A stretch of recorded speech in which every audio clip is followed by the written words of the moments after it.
আজকে আমি আপনাদের সাথে শেয়ার করব অরিজিনাল হায়দ্রাবাদি চিকেন দম বিরিয়ানির একটি ঐতিহ্যবাহী রেসিপি। ইন্ডিয়ার হায়দ্রাবাদ থেকে এই রেসিপি পুরো ওয়ার্ল্ডে ছড়িয়ে পড়েছে। আর এই বিরিয়ানির স্পেশালটি হলো দম পদ্ধতিতে রান্না করা, যেখানে চিকেন, বাসমতি চাল ও সুগন্ধি মশলাগুলো ধীরে ধীরে একসাথে রান্না হয়ে প্রতিটি স্তরে অসাধারণ ফ্লেভার নিয়ে আসে। আজকের ভিডিওতে আমি আপনাদের দেখাবো কিভাবে সঠিক উপায়ে ঘরেই তৈরি করে নেবেন রেস্টুরেন্ট স্টাইলের হায়দ্রাবাদি চিকেন দম বিরিয়ানি। তাহলে চলুন রান্না শুরু করা যাক। আমি মাহফুজুর রহমান, আপনারা দেখছেন আমার চ্যানেল দি রসই কিং। প্রথমে আমি 1 কেজি বাসমতি চাল নিয়ে নিচ্ছি। চালটা ভালো করে ধুয়ে পানিতে ভিজিয়ে রেখে দিচ্ছি। আমি 40 মিনিটের মতো ভিজিয়ে রেখেছি। আপনারা সময় থাকলে 1 ঘন্টা পর্যন্ত ভিজিয়ে রাখতে পারেন। চালটা ভিজিয়ে রাখতেই হবে, এটা অপশনাল না। চাল না ভিজিয়ে রাখলে রান্নার সময় চালটা ফুলবে না।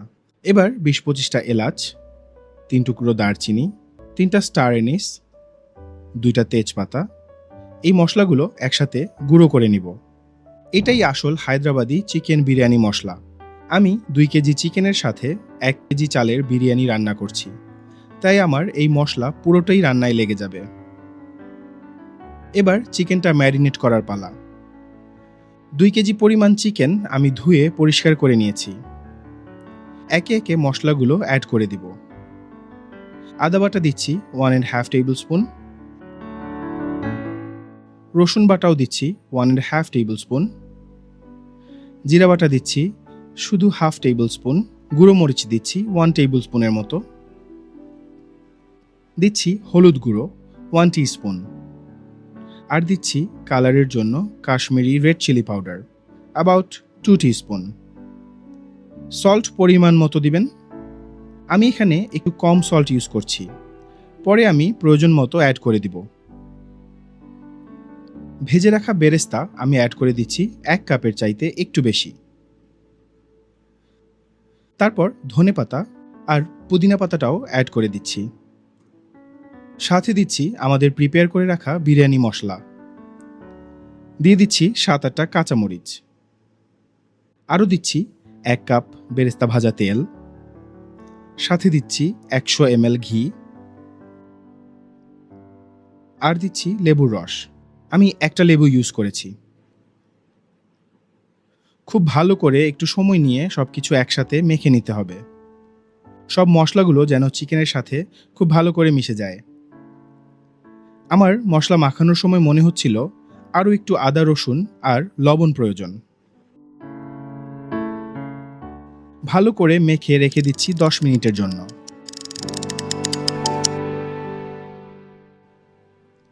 10 মিনিট পর অ্যাড করে দিব 1 কাপ টক দই। টক দইটা একটু পর অ্যাড করার কারণ হলো বাকি মশলাগুলো ডাইলিউট হয়ে যাবে না, আর চিকেনের ভিতরে মশলাগুলো ঠিক মতো ঢুকার সময় পাবে। টক দই অ্যাড করার পর আবারও ঢেকে রেখে দিব 20 মিনিটের মতো। এবার আমি রাইসটা প্রিপেয়ার করে নিব। রাইসের জন্য আমি একটা বড় পাত্রে পানি নিয়ে নিচ্ছি। পানি একটু বেশি নেওয়ার ট্রাই করবেন। এই কাজটা একটু বেশি পানিতে করলে চালগুলো খুলতে সহজ হয় আর বিরিয়ানিটাও ঝরঝরে হয়। পানি একটু গরম হয়ে আসলে আমি অ্যাড করে দিচ্ছি কিছু গরম মশলা। এতে আছে 3টা স্টার এনিস, 2টা তেজপাতা, 7-8টা এলাচ, 3-4 টুকরো দারচিনি আর 1 টিস্পুন শাহি জিরা। আরও অ্যাড করে দিচ্ছি কিছুটা ধনেপাতা, সাথে কিছুটা পুদিনা পাতা। চালের জন্য কিছুটা লবণ অ্যাড করে দিচ্ছি। একটু নেড়েচেড়ে তারপর আমি অ্যাড করে দিচ্ছি আগে থেকে ভিজিয়ে রাখা চাল।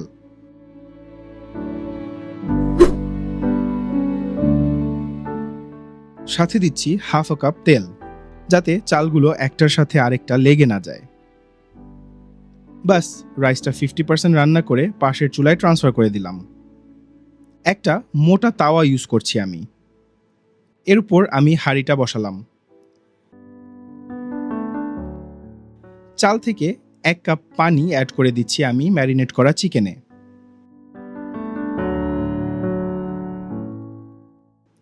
ভালো করে আরেকবার মিক্স করে নিতে হবে।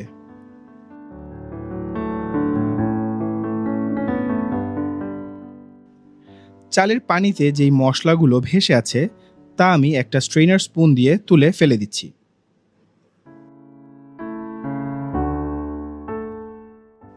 এবার চালের লেয়ার করার পালা। আমি চাল চিকেনের উপর সমানভাবে স্প্রেড করে দিয়েছি।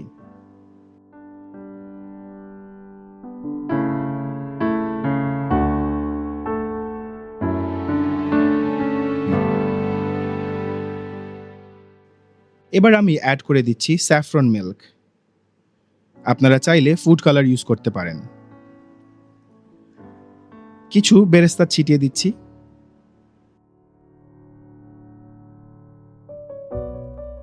সামান্য কিছু ধনে পাতা আর পুদিনা পাতা দিয়ে দিচ্ছি। আর দিচ্ছি ৬-৭টা কাঁচামরিচ। ঢেকে রেখে দিয়েছি। আমি আটা দিয়ে একটা ডো তৈরি করে নিয়েছি। এটা আপনারা আটা রুটি যেভাবে বানান সেরকম বানালেই হবে। এই ডো দিয়ে আমি হাঁড়ির লিডটা একদম সিল করে দিব।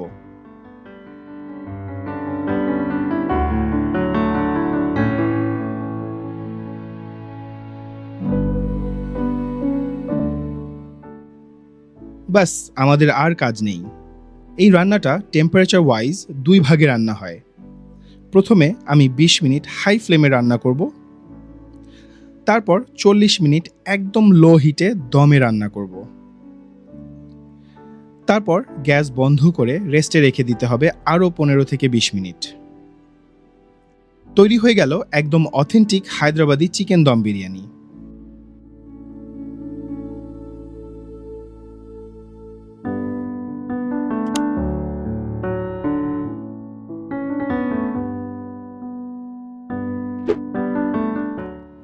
বাসায় একবার ট্রাই করে দেখবেন, আর অন্য কোনো বিরিয়ানি খেতেই ইচ্ছে করবে না।